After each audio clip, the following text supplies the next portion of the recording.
Medical board সেই board বারবার বলেছে যে ম্যাডামের যে অসুখ সেই অসুখের চিকিৎসা এখানে করা সম্ভব নয়। উদ্দেশ্য প্রণোদিতভাবে তাকে রাজনীতি থেকে দূরে সরিয়ে দেওয়ার জন্য তাকে কারাগারে আটক করে রাখা হয়েছে। দেশনেত্রী বেগম খালেদা জিয়া তিনি আজকে এই ভয়াবহ যে ফ্যাসিস্ট সরকার তাদের রাজনৈতিক প্রতিহিংসার কারণে আজকে দীর্ঘকাল ধরে তিনি কারারুদ্ধ রয়েছেন।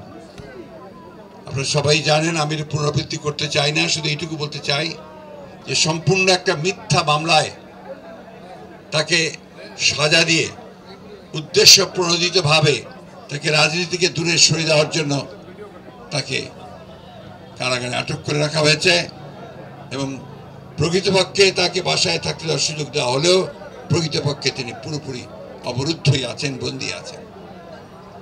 আমরা এও জানি যে তিনি এই অবরুদ্ধ অবস্থায় সেই কারাগার থেকেই অসুস্থ হয়েছেন, তার কোনো চিকিৎসা হয়নি। তিনি বারবার কমপ্লেন করেছেন, কিন্তু তৎকালীন সরকার তার সেটা শোনেনি এবং তার সুচিকিৎসা করেনি। একমাত্র ওয়ালটন এসি দিচ্ছে 1 বছরের রিপ্লেসমেন্ট গ্যারান্টি এবং কম্প্রেসরের 10 বছরের গ্যারান্টি। পরবর্তীকালে যখন তাকে হাসপাতালে নিয়ে আসা হয়েছে সেখানেও তার কোনো সুচিকিৎসা হয়নি।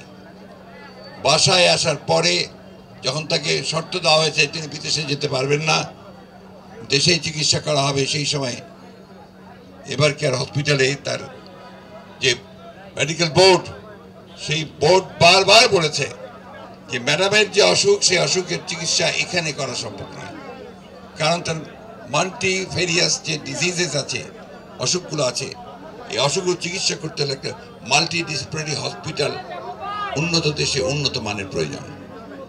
বারবার এই কথা বলার পরেও বিভিন্নভাবে আমরা বলেছি, দল থেকে, পরিবারের পক্ষ থেকে বলা হয়েছে, সুশীল সমাজ বলেছে, এমনকি বিদেশি যারা মিশনগুলো এখানে আছে তারাও বারবার বলেছে, এমনকি আপনার বাইরে থেকেও কয়েকটি সংস্থা ইউএন সবাই তার চিকিৎসার কথা কিন্তু বলেছে।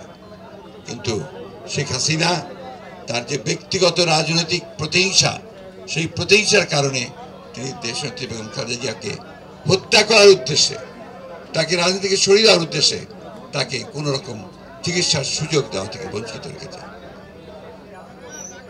বন্ধুগণ, আমরা সবাই জানি, বারবার দেখছি যে এই আজকে আওয়ামী লীগ সরকার যারা দাবি করে যে তারা নির্বাচিত সরকার, যারা কোনো মতেই নির্বাচন করে কোনো সময় আসেনি, সম্পূর্ণভাবে একটা প্রহসনের নির্বাচন তামাশা করে জোর করে শুধু রাষ্ট্রযন্ত্রকে ব্যবহার করে তারা আজকে ক্ষমতা দখল করে বসে আছে এবং বাংলাদেশের মানুষের এক এক করে সমস্ত অধিকারগুলো তারা কেড়ে নিয়েছে।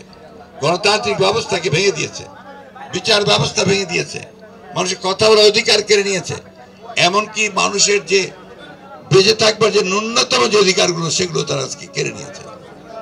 এই সরকার যারা জোর করে নির্বাচিত অবৈধ সরকার, তারা আজকে সমগ্র দেশটাকেই বিক্রি করে দিয়েছে।